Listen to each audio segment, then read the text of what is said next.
Good evening, viewers of NE8, bringing to you the weekly roundup. On Monday, a prayer rally and candlelight service for peace in Manipur was held at the Dimapur District Sports Complex, witnessing participation from hundreds, including students from various theological colleges. The event was jointly organized by the Nagaland Joint Christian Forum Dimapur and Nagaland Theological Colleges Association. Attendees displayed banners expressing solidarity with Manipur, appealing to the government for peace and urging the restoration of religious institutions affected by the recent unrest. Forum for Naga Reconciliation Reverend Dr. Wati Iyer emphasized the significance of religious and cultural diversity, advocating for embracement of pluralism and stressed the importance of unity, drawing on the teachings of Christ. Iyer called for peace and an end to hatred and violence. Dimapur Baptist Women Union's President Kontale Sap voiced solidarity with the victims of ethnic conflict in Manipur, urging both state and central governments to assist in rebuilding churches damaged during the recent disturbance. SAP condemned the desecration of churches and highlighted the anguish and divisions caused by the conflict. NJCF Vice President Reverend Dr. N. Papino expressed concern over the situation in Manipur and criticized the state government for its perceived lack of action, questioning its genuine commitment to addressing the ongoing issues. They even concluded with an appeal to the President of India through an MOU signed by the Union through the Governor of Manipur, with copies sent to the Chief Minister of Manipur and Prime Minister of India. On Tuesday, Manipur police registered a case against 4 members of the Editors Guild of India. This includes its president and 3 members of the research team for allegedly producing a false and fabricated report on the state's crisis. The case was instigated following a complaint from a local resident, Ngambam Sarat Singh, accusing the EGI members of promoting enmity among different groups. Manipur's Chief Minister N. Biren Singh has strongly condemned the report. The research team had recently shared insights on the media's coverage of the ongoing state crisis. The Chief Minister criticized the EGI for the alleged bias in the report, questioning understanding of Manipur's history and the complexities of the current situation. While the Press Club of India has denied the case against the EGI team as intimidation, local journalist organizations including the All Manipur Working Journalists Union and the Editors Guild Manipur have denied AGI's allegations, emphasizing the brief duration of the research team.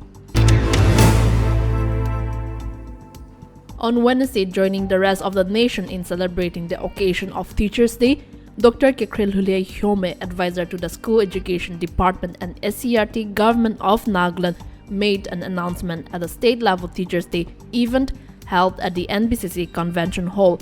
Dr. Hyome declared that schools across the state will now remain closed on Saturdays, emphasizing that teachers deserve appreciation and time for their families.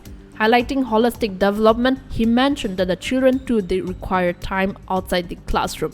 Furthermore, the advisor revealed that preference for admissions to government higher secondary schools will be given to students from government high schools, for which a formal agreement is expected to be signed soon. For the health of students, mandatory health cards will be introduced in 2024 in partnership with the Department of Health and Family Welfare, ensuring medical attention for every student. Further, the title teacher in charge for primary schools will be replaced with a new designation from the next academic year.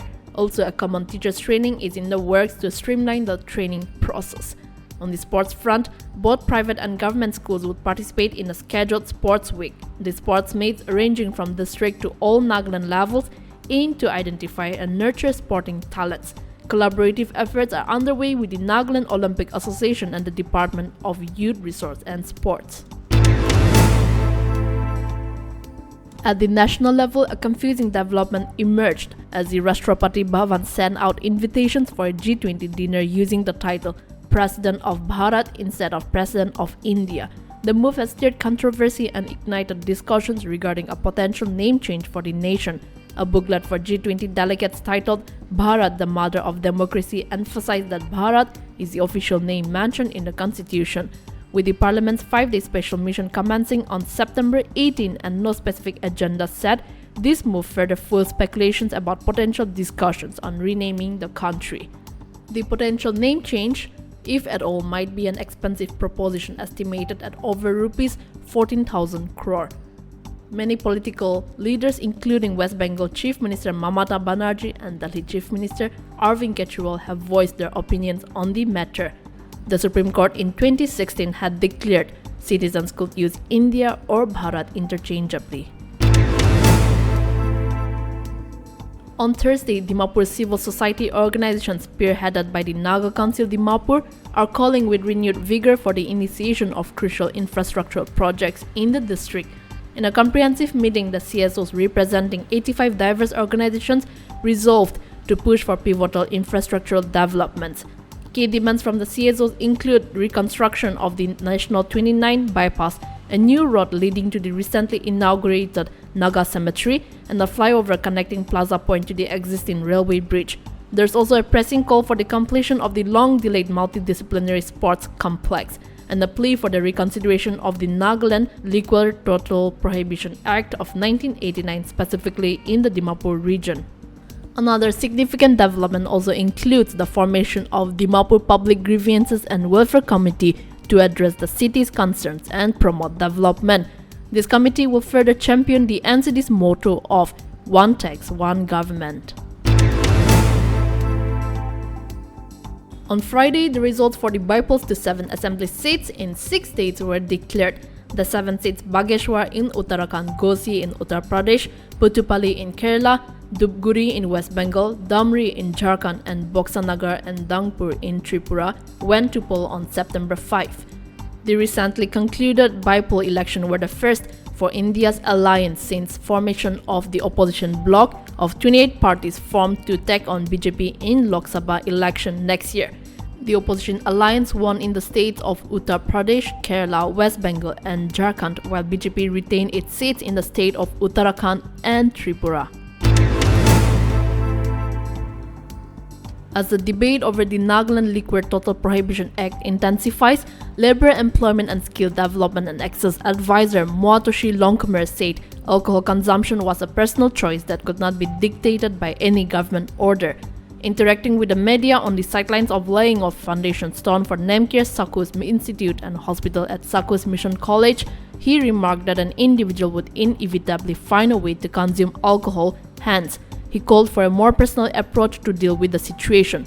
Let us not give an order not to drink, let this be a personal choice of the individual, he stated. He reiterated his earlier proposition favoring repealing of the NLTP Act, though he was quick to clarify that he was not speaking on behalf of the state government. He also highlighted the various challenges faced by authorities concerning ineffectively patrolling the numerous border areas of Dimapur, while underscoring the severe health risks associated with the consumption of illicit alcohol. Despite the implementation of the NLTP Act since 1989, Longkumer observed that alcohol remained easily accessible throughout the state. Hitting the headlines on Saturday is the Assam cabinet, who decided to recommend to the central government to withdraw the Armed Forces Special Powers Act and the Disturbed Areas Act from the entire state.